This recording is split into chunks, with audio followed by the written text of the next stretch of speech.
Hey y'all, did y'all see this article that was released? It looks like it came out on March 2nd. Target took a $12.4 billion loss because of the blackout that happened on February 28th. Look, if you read, it says Target's corporation stock plummeted by approximately $27.27 per share by the end of February, erasing about $12.4 billion in market value. The drop came when? On February 28th, the designated economic blackout day. Y'all, I guess they're gonna learn one day. So do you want some good news? The Target boycott is definitely still working. Target stock is down 30% this year and down over 50% from its highest in 2021. The effect of the boycott appears to be having a significant impact. They don't want you to know how much power you have as a consumer. They don't want you to know how much it's hurting when they made these disastrous decisions. That's because I wanted to prove to you that it just wasn't one fluke or one day. This Target's dead. It's nearly empty. Of course, there's some people, but the effect of the boycott is working. It is ironic and tragic that Target is suffering this consequence as a result of its decisions around diversity, equity, and inclusion, when it is actually Target that has lost its own identity of what it is. It lied to us as a consumer, telling us that it welcomed us, that it appreciated us, that we could come to their stores as we are. But that was a sham. There have always been people who broke the line at boycotts, and there are going to be people who continue to shop at Target. That doesn't mean that you have to. Your wallet is power. You have the right to take a stand, and you have a right to have your voice heard. If Target did not want to listen to some of its most loyal customers, this is the consequence it must suffer. What's up everybody, welcome back to the channel. I hope you guys are doing amazing. Thank you so much for clicking on this episode. I really do appreciate your love and support on this channel. After months of boycotts, the retail giant is watching its stock take a nosedive, and it's hurting them where it hurts the most, their bottom line. Profits down, customers gone, and the message loud and clear. The 40-day boycott is actually doing a Target a damage, and they're actually noticing these. I want us to watch these videos together, guys. Every clip and every stitch that you'll be seeing on our today's episode, credits belongs to the original creators of these videos that you're seeing on your screens. If you're coming across this channel for the first time, my good name is Gracey D. Kindly consider subscribing to this channel, give this video a like, and let me know what your thoughts are on the comment section. Also tell me, are you boycotting Target for the 40 days? This boycott is a lifetime boycott? Let us know in the comment section. So let's dive right ahead and we'll come back. What's that y'all were saying about how the Target boycott wasn't gonna work? Now, not only is the Black community at large fasting, but now we have the faith community also fasting for Lent for 40 days. And what were the stocks already doing? Taking a nosedive. And what they're going to continue doing? Nosediving, because Target really thought they were above it and could pull back them DEI initiatives, and we were going to continue to show up and spend our money. No ma'am, no ma'am. And you know what? I know Target's people are the same people as Blake Lively's people.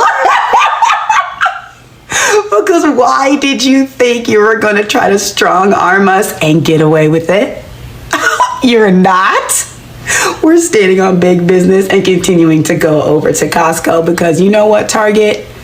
Count your days. Look at what we have here. Is this Target with a sign that says our store is taking steps to conserve energy today by temporarily reducing lighting and air conditioning? When the electric bill is too high because ain't enough people going into the store to shop, you gotta conserve energy. Child, if this ain't fuck around and find out. Child. Keep up the good work, everybody. The boycott continues. That boycott is forever. It is not a Target fast. This is a Target forever boycott. They did us wrong too many times. Keep up the good work. Target, one of the most popular department stores in America, is suffering financially after a 40-day boycott started due to this DEI pushback. You can see Donald Trump said that businesses no longer had to follow those mandates, and certain companies immediately reduced its impact on their company structure, and Target was one of them. And a lot of African American people said now they no longer wanted to support Target, and we're seeing an increase right now in Costco's business, because people are saying don't go to Target, go to Costco, and it's creating this thing now where Target's actually getting less sales. And we're going to see some more stuff happen with Target, because we just seen the CEO say that this tariff business with Mexico, because we depend on produce from Mexico in the winter, we might see the price of produce in Target even go up.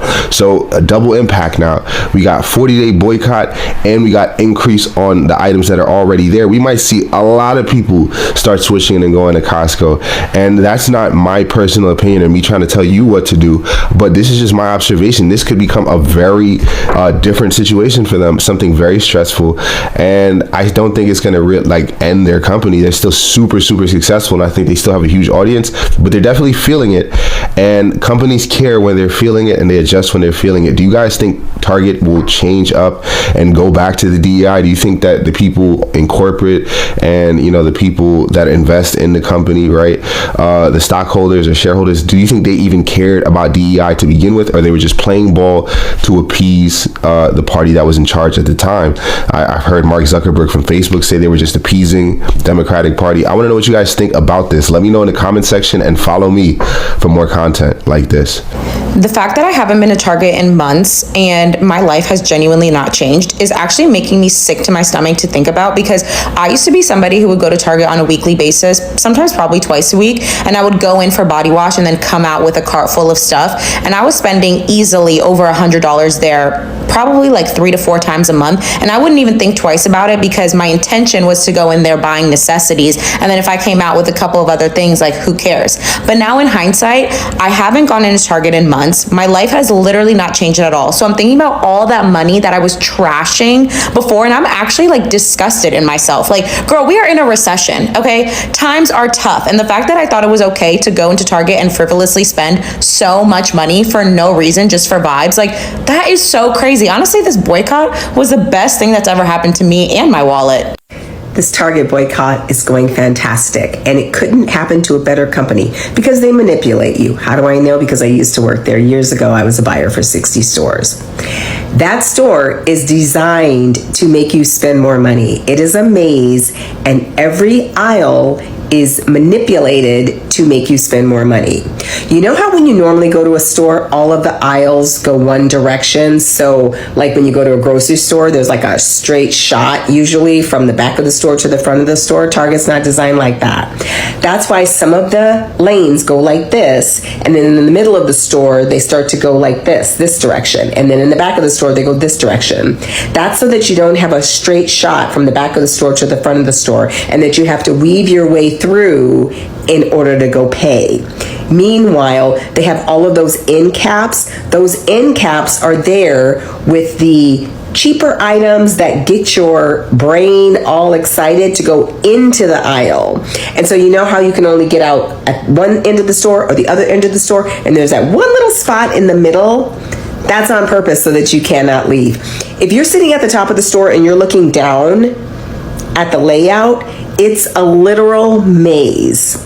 We've been manipulated in so many different ways, you guys. They also use different colors in different lanes in order to get you to spend money. Did anybody know that? Yeah, the boycott's going great. Keep it up. And another realization about the useless spending at Target thing, when I think back to the fact that people used to like make memes and videos and jokes about topics like, oh, I don't go into Target with a list, like I let Target tell me what I need. Or I used to see videos all the time on my TikTok that were like, I hate when my husband goes to Target with me because he makes sure that I only buy what I need. And it was so funny and cute and whatever, and everybody used to engage with it. And now I'm looking back, I literally feel like I was brainwashed, like everybody was brainwashed. Because what is cute about trashing your money, literally throwing your money down the drain for no reason. And I feel like everybody's coming to this consensus when you look around your home and think about all the useless stuff that you were buying at Target and all of these like big box retailers. Like, it literally is junk.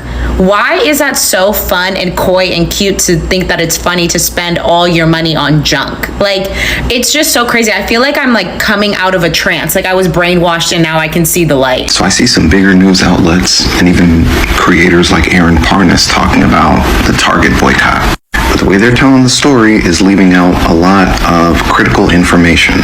For one, they're making it seem like this is just starting, right?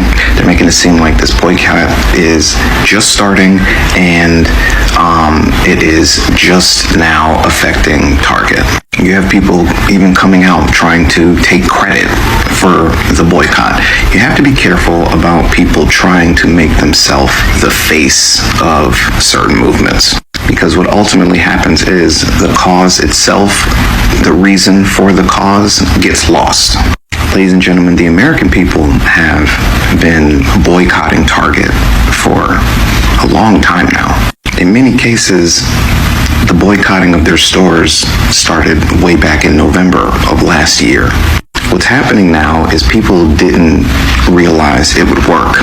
People didn't expect customers to really stand on business, and they did not expect Target to take the hits that it is taking right now.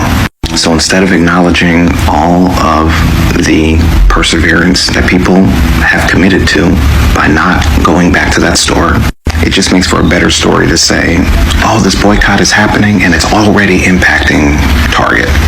It's also low-key marketing. It's a way to get people to sympathize with Target and potentially encourage shoppers to come back. But you guys know I'm always here to acknowledge the real people, the real stories, and the actual individuals who stood on business and chose not to shop at that store.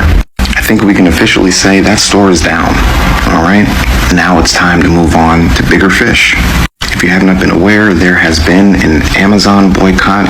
It started on Friday. It will be going until next Friday. We are showing that our biggest leverage is the money that we spend, all right? We have the power. We, the American people, we took down a giant with the power of our dollar, okay? That's something we need to be very mindful of. Our money is very effective at a time like right now. After the boycott started, we saw the Target investors going to sue Target because they did not explain to its investors the risk or the consequences of them rolling back on DEI. And of course, they have every right to be angry at Target because, I mean, this is their money that they're investing in. And also did a video that said allegedly Target apologized, and people are saying Target did not, and all this is a lie. And I also saw other videos telling Target, let the apology be as loud as the disrespect was. I don't know why they've not come out as loud as people are saying, because I've seen a couple of videos, people saying that Target apologized, but people are like, no, this is all lies. They never apologized, and it's because they don't care. So people thought that this was not gonna have any effect on Target. So as of March 16th today, Target Corporation is experiencing significant challenges due to a consumer boycott initiated in response to its rollback of diversity, equity, and inclusion initiatives. It was a 40-day boycott led by faith leaders and community organizations, began earlier this month and has already impacted the retailers' performance. And these boycotts, maybe because of faith leaders, they started theirs early this month, but the boycotts started some in November last year, and most people started boycotting or learning about the boycott after they actually rolled back on DEI, and most people joined the boycott. And also there was the economic blackout on 28th Feb that happened. I also did a video on that, and these actually seem to have impacted Target a lot. Financial impact that Target has had from this is the market value. Target stock has seen a substantial decline, resulting in a loss of approximately 12.4 billion in the market value. $12.4 billion in the market value. Customer traffic during a recent economic blackout that was on the 28th of Feb, Target experienced an 11% drop in customer traffic and a 9% decline in sales. So this DEI was organized in reaction to Target's decision to scale back on DEI programs, which previously aimed to support and underrepresented communities that we all know, and people reacted on these. And as people say that they came out and apologized, but people are now actually going to shop their things at Costco, and of course in their states, and supporting local businesses. And this is what should have been done like since long time ago. So I understand when people in this video are saying that we all got tricked to go into a store and shop, and this actually happens a lot, and especially to women, because we are impulse buyers. Like, you just see something that you had not planned to buy, and because you have the money with you or you have your credit card, you just like, let me just take these, and you end up not using some of the things that we buy, some of the clothes that we buy, just because you see them on the store, we try them, and because we like them, we just go back home and never wear them. It's something that we actually have to learn to work on, and this actually applies to most women. You don't see many men, like very few men, that actually do impulse buying. They always buy things that they have planned to buy. And in this case, I can actually say that men are actually good at managing their money than we are ladies, because it's most times, and I know most of you can agree with me here, that we often buy things that we end up not buying, we end up not using. So maybe I got some few tips that we should use. I was doing my own research and how we can make decisions that help us in our money management. So like, we should always do a survey before going to buy something, not of the necessities or things that we need on a daily to daily basis, but it's good that we be as smart shoppers. We have to make thoughtful purchasing decision, and for you to make this thoughtful purchasing decision, you have to go and survey out there and know what you need. We also have to be budget conscious, that knowing this, I have my own budget. This is what I have budgeted for when I came to this store. If I get these that I had not planned, if I do this impulse buying, how is this going to affect the budget that I had planned? So this also like really helps you on not buying unnecessary things that you don't need. It's also good to look at the value of what you're buying, which will actually help you into avoiding wasteful buying or purchase, and also wasteful spending. So these are some of the things that we have to look up to when we actually walk into the stores. Also, another thing, when like we are purchasing things or good, when we walk into a store, especially a store like Target, where it has everything that you would want to buy, you also have to look at the long-term financial impact before making this purchase and ask yourself, is it really worth it? That's why you're seeing like this lady who was saying in this video that looking back at people would walk to the stores. I even saw in the comment section, and I see some videos where actually ladies would buy things or order things from even Amazon, and they have to hide them from their husbands because they don't want the husband to see. I know some men can be stingy, but in most cases that we see these ladies hiding these things, it's not because their men are stingy. It's because some are like just buying because they have money to purchase whatever they're hiding from their husband. It's not really necessarily because they need the product or whatever they're purchasing, but it's because they have the means of, purchasing that thing. So they don't get to think of the long-term financial impact that this is gonna have on them. So yeah, the boycott is working, and people are actually saying we're going to continue on this boycott because they do not respect us. They only care about our money, and the only thing that people learn that they can hurt these people or these corporations or the billionaires is through their pockets. Just hurt them where it hurts the most. Everything else, you can try anything else, but when you hit them right through their pockets, it's actually when they'll start feeling the impact. I've even seen comments of some people working at Target saying that this is actually really working, and it's sad that our CEOs are actually not sitting, our CEO is not even sitting down and, you know, trying to come up with a way forward on how to work with these. Let me know what your thoughts are on the comment section. Thank you so much for watching up to this part, and until the next episode,